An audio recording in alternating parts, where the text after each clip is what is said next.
एक बार फिर से प्रभु यीशु मसीह के नाम में आप सभी का स्वागत करते हैं। परमेश्वर के वचन से हम लोग सुनने जा रहे हैं। आइए अपने पवित्र शास्त्र को हम लोग खोलेंगे और प्रेरितों के काम उसका पहला अध्याय और 24 पद। प्रेरितों के काम पहला अध्याय 24 पद। और यहां इस प्रकार से लिखा है, और यह प्रार्थना की, हे प्रभु, तू जो सबके मन को जानता है, यह प्रकट कर कि इन दोनों में से तूने किसको चुना है। हम लोग इस संदर्भ को समझ रहे हैं, बहुत दिनों से हम लोग अध्ययन कर रहे हैं। और 120 विश्वासी ऊपर की कोठरी में प्रार्थना में लौलीन है, एक मन एक चित होकर के। यदि आप 14 पद में देखेंगे तो वहां लिखा है, एक चित होकर वो लोग प्रार्थना में लगे हैं। उनका प्रार्थना का विषय है, सबसे पहला उन्हें आदेश मिला है यरूशलेम में रुके रहना, प्रार्थना करते रहना, क्योंकि तुम सामर्थ पाओगे।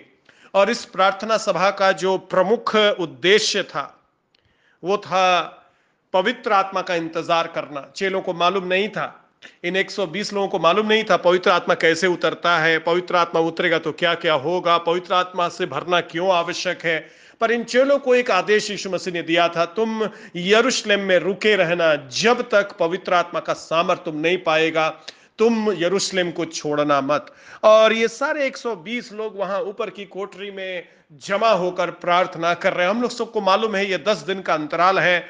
और लूका के अंतिम अध्याय में जब आप जाएंगे तो लिखा है वे लोग मंदिर में भी जा रहे हैं, यानी कि मंदिर से निकट ही वो कोठरी रहा होगा जहां वो लोग स्तुति कर रहे हैं, आराधना कर रहे हैं, मिलकर के प्रार्थना कर रहे हैं और इंतजार कर रहे हैं। इन 10 दिन के प्रार्थना के दौरान, इन लोगों को नहीं मालूम 10 दिन का प्रार्थना है, परंतु यीशु मसीह के स्वर्गारोहण से 10 दिन के बाद पवित्र आत्मा उतरा पिन्तेकुस्त के दिन। और इसके दौरान ही पतरस को परमेश्वर ने अपनी आत्मा से उभारा एक चुनाव कराने के लिए। और वो चुनाव था वो 12वें व्यक्ति का चुनाव, जो यीशु मसीह का चेला यहूदा था और यीशु मसीह को धोखा दिया और आकर आत्महत्या किया था। और उस स्थान को भरना आवश्यक था, क्योंकि हम लोगों को मालूम है परमेश्वर का वचन को पूर्ण होना था। 12 गोत्र थे और 12 चेला, और जिन चेलों का नाम वो यरूशलेम, स्वर्ग यरूशलेम जो उतरेगा उसके नींव में लिखा हुआ है। इसलिए बहुत आवश्यक इलेक्शन है ये। बस इलेक्शन से पहले पतरस जो है शर्त को बताता है कौन इस इलेक्शन में खड़ा हो सकता है। वो लोग जो यीशु मसीह का बपतिस्मा से लेकर के स्वर्गारोहण, यानी 3 साल तक यीशु मसीह के साथ रहा, धोखा नहीं दिया और चलता रहा, और जिसको कलीसिया जानती है, यीशु मसीह के चेले लोग जानते हैं। और हम लोग देखें कि 2 नाम उससे निकल करके आया, यूसुफ जो बरसबा कहलाता है और उसका नाम युस्तुस है, और एक है मत्तिया।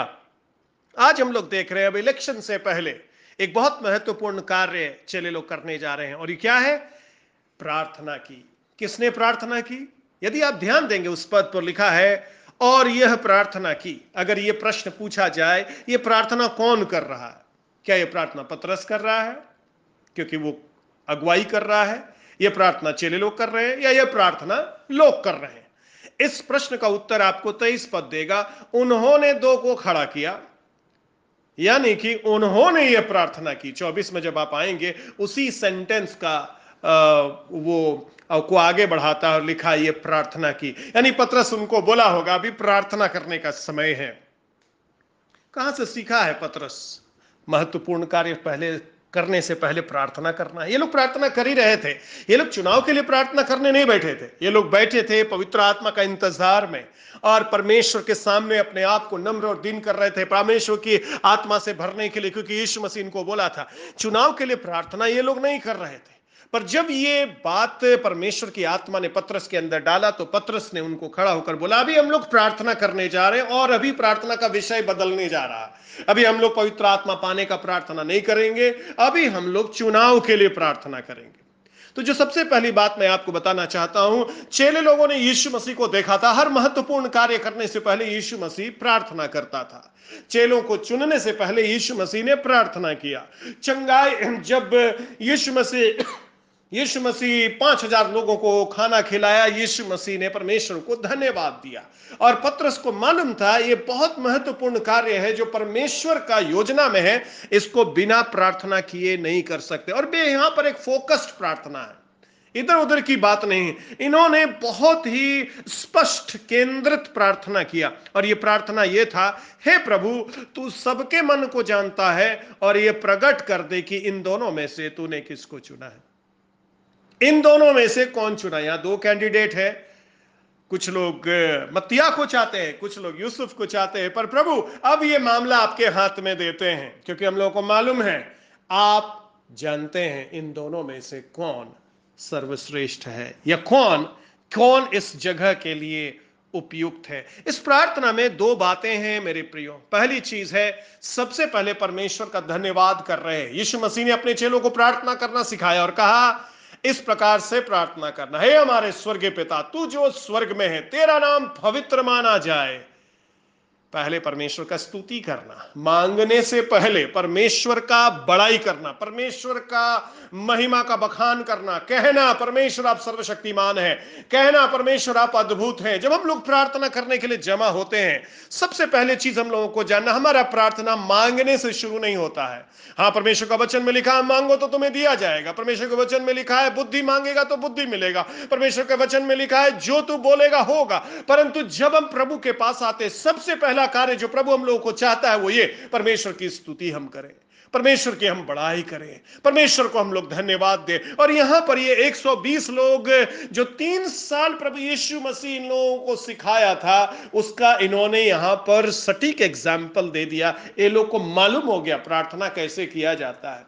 प्रार्थना का पहला पड़ाव है या पहला आरंभ है परमेश्वर के नाम को बढ़ाई देना, परमेश्वर के नाम की स्तुति करना, परमेश्वर का सिंहासन को सजाना। हम परमेश्वर से पा नहीं पाएंगे कुछ यदि परमेश्वर का सिंहासन हम नहीं सजा पाएंगे, यदि परमेश्वर का आश्चर्यक्रम हमारे जीवन में नहीं हो रहा है, हमारे परिवार में नहीं हो रहा, हमारे सेवकाई में नहीं हो रहा है, तो कहीं ना कहीं हम परमेश्वर का सिंहासन सजाने में कमी कर रहे हैं, परमेश्वर की स्तुति करने में कमी कर रहे हैं। बहुत ज्यादा शिकायत करने लगे, बहुत ज्यादा दूसरों की बात करने लगे हैं, लोगों के बड़ाई करने लगे हैं, या लोगों के बारे में गलत बात बोलने। हमारे मुंह में स्तुति निकल गया है, हमारे मुंह में परमेश्वर का स्तुति नहीं है, जिसके कारण परमेश्वर उतर नहीं पा रहा है, जिसके कारण परमेश्वर अपना सिंहासन लगा नहीं पा रहा। यदि हम लोगों को बुद्धि चाहिए, यदि चुनाव जब करना है, जब बात आती है मैं किससे शादी करूं, एक बहुत बड़ा चुनाव है, क्योंकि जिससे भी आप विवाह करेंगे वो आपके जिंदगी को चलाएगा, चाहे वो आपकी पत्नी हो या अगर आप स्त्री है आपका पति हो, दोनों जन एक दूसरे की अगुवाई करते हैं। तो जब ये चुनाव आता है, क्या करते हैं हम? अब बहुत सारे लोग परेशान हो जाते हैं, मालूम नहीं ये परमेश्वर का मर्जी है कि नहीं। आपको मालूम हो जाएगा ये परमेश्वर का मर्जी है कि नहीं यदि आप स्तुति करने वाला आदमी है, यदि आप परमेश्वर का सिंहासन सजाने वाला आदमी है। परमेश्वर बताएगा ये व्यक्ति आपके लिए उपयुक्त है कि नहीं। मत्तिया ठीक है या यूसुफ ठीक है प्रभु, ये जानना है इस 120 लोगों को। देखिए इन्होंने क्या तरीका अपनाया। अगर इन्होंने प्रार्थना का तरीका नहीं अपनाया होता तो शायद विवाद हो जाता, विभाजन हो जाता। 120 लोग, कलीसिया का जन्म होने से पहले ही कलीसिया 2 भाग में विभाजित हो जाती। एक भाग यूसुफ के साथ चला जाता है, एक भाग मत्तिया के साथ चला जाता है। परंतु इस कलीसिया का एक खासियत है, ये जो 120 लोग यहां पर जमा है, इनको मालूम है तरीका, चुनने का तरीका क्या है। चुनने का तरीका है प्रार्थना। जब जब चुनाव हमारे सामने आता है, प्रार्थना करना है मेरे प्रियो। पर प्रार्थना करने से पहले, मांगने से पहले स्तुति करने वाला बनना है, आराधना करने वाला बनना है। और यहां पर ये लोग देखिए बहुत बड़ी बात बोल रहा है परमेश्वर की स्तुति में। एक ही वाक्य है, लिखा है हे प्रभु, सॉवरेन लॉर्ड, प्रभुता करने वाला। और जब आप किसी को प्रभु बोलते हैं ना, तो इसका मतलब है हम आपका दास है, आप जो बोलेंगे हम स्वीकार करते हैं। यानी कि ये 120 लोग इस शब्द के द्वारा ये कह रहे हैं, प्रभु जिसको भी आप चुनेंगे हम लोग सब स्वीकार करने के लिए तैयार हैं। और बहुत बार हम लोग प्रभु को ये मौका नहीं देते हमारे लिए चुनाव करें, क्योंकि मालूम है हम लोग डरते हैं यदि प्रभु का चुनाव हमारे मन लायक नहीं हुआ तो।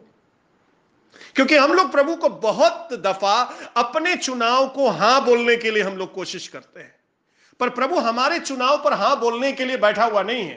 प्रभु अपनी मर्जी को, क्योंकि यीशु मसीह ने प्रार्थना करना ऐसा सिखाया, तेरा राज आए, यानी तेरी इच्छा जो स्वर्ग में है प्रभु यूसुफ और मतिया के लिए तो तेरी इच्छा स्वर्ग में है, जो मेरे हम लोगों के लिए छिपी हुई पर तू अजब उसे प्रकट कर दे। आज हम तेरे तेरे प्रभुता को स्वीकार करते हैं प्रभु, है ना। बहुत बार जब चुनाव होता है, आम सभा का चुनाव, आम आम भारत में आम चुनाव होता है, तो लोग बोलते नहीं, ये इस चुनाव पर हम विश्वास नहीं करते, इसमें घोटाला है, या इसमें ये है, उसमें वो है।